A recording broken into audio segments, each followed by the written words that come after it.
बिस्मिल्लाहिर्रहमानिर्रहीम। System of linear equations के solution के हवाले से कंटिन्यूड लेक्चर्स में से लेक्चर नंबर 7, डिफरेंट मेथड्स जो पिछले लेक्चर्स में डिस्कस किए गए कि सिस्टम ऑफ इक्वेशंस को सॉल्व कैसे किया जाता है, उनमें से गॉसियन एलिमिनेशन मेथड एचिलॉन फॉर्म बना के हमने डील किया। तो इस करंट लेक्चर में गॉस-जॉर्डन एलिमिनेशन मेथड डिस्कस हो रहा है, जिसमें गिवन सिस्टम को रिड्यूस एचिलॉन फॉर्म में कन्वर्ट करके सॉल्व किया जाएगा। हाँ जी, अब इस गॉस-जॉर्डन एलिमिनेशन मेथड के हवाले से हमने टाइम सेव करते हुए क्वेश्चन वही लिखा जो हमने इससे प्रीसीडिंग लेक्चर में लिखा था, जिसमें एचिलॉन फॉर्म बना के सिस्टम ऑफ इक्वेशंस को सॉल्व किया। यानी कि यहाँ से क्वेश्चन वही है, ऑगमेंटेड मैट्रिक्स। जिन लोगों ने पिछला लेक्चर नहीं देखा तो ऑगमेंटेड मैट्रिक्स समझाई गई थी किस चीज़ का नाम है। जो यहाँ तक की स्टेटमेंट है, इससे इधर इधर ये है इन वेरिएबल्स के कोएफिशिएंट की मैट्रिक्स, साथ इसके जो राइट साइड वाले कोएफिशिएंट हैं वो भी ऐड कर दिए, तो इसको हम ऑगमेंटेड मैट्रिक्स कहते हैं। सिंबल है इसका a सब b, सबस्क्रिप्ट में b लिखते हैं, वो भी सारा कुछ बताया जा चुका कि क्यों ऐसे लिखते हैं पिछले लेक्चर में। इसकी एचिलॉन फॉर्म जो प्रीवियस लेक्चर में बनाई गई वो कुछ ये थी, यानी वहाँ सारी डिटेल कंप्लीट है इस पिछले लेक्चर में। तो ये वाली फॉर्म एचिलॉन फॉर्म, यहाँ से हमने उस गिवन सिस्टम ऑफ इक्वेशंस का सॉल्यूशन दिया, जो कि ये वाले आंसर्स थे x1, x2, x3 और x4। इस वक्त रिड्यूस एचिलॉन फॉर्म के साथ या गॉस-जॉर्डन एलिमिनेशन मेथड के साथ जब वर्किंग करनी है तो ज़ाहिर है रिड्यूस फॉर्म बनाई जाएगी। यहाँ से आगे मूव किया जा रहा है।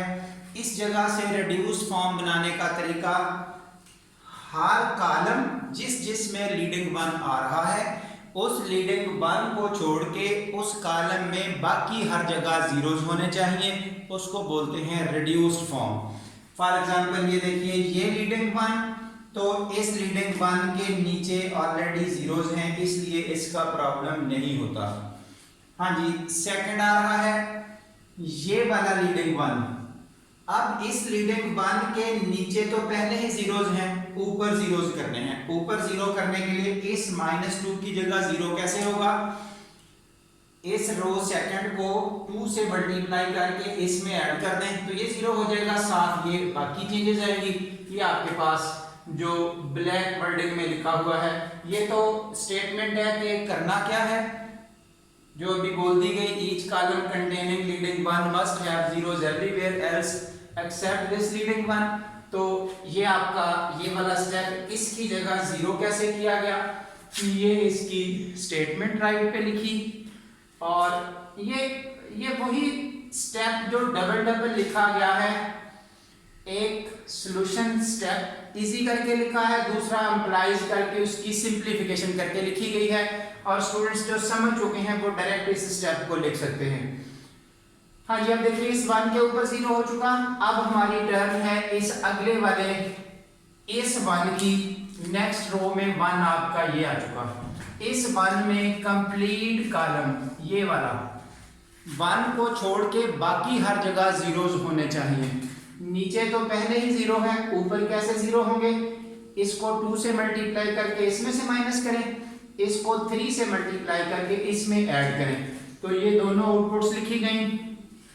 ये वो यानी कि सिंप्लीफिकेशन वाला जो स्टेप है, बिल्कुल शॉर्ट लेवल पे, जो मिनिमाइज हद तक, जो आखिरी हद जा सकता है बच्चा, जितना मर्जी वीक हो वो इस तरह की चीजें लिख के कवर कर सकता है, तो वो स्टेप लिख के दिए।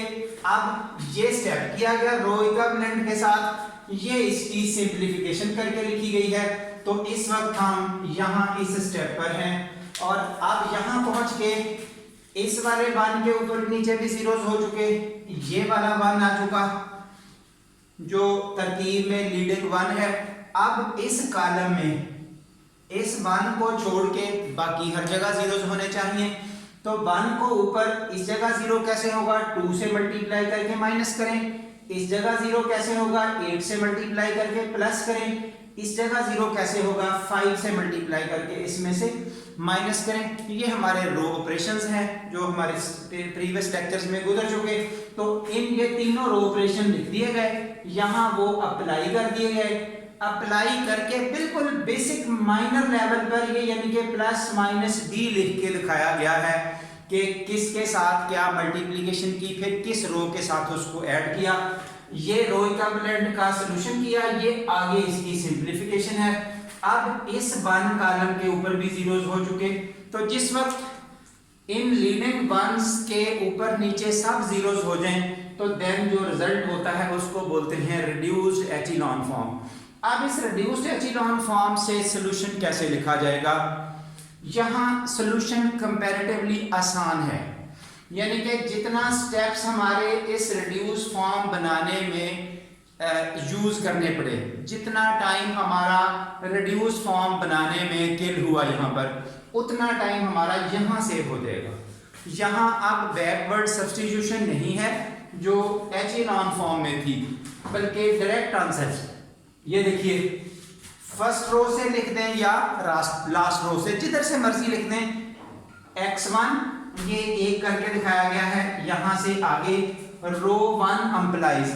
रो 1 को अगर हम नोट करते हैं तो रो 1 आपके पास ये है इस तरह से। इस रो 1 में 1x1 plus 0x2 plus 0x3 plus 0x4 equal to 3, वही तरतीब है।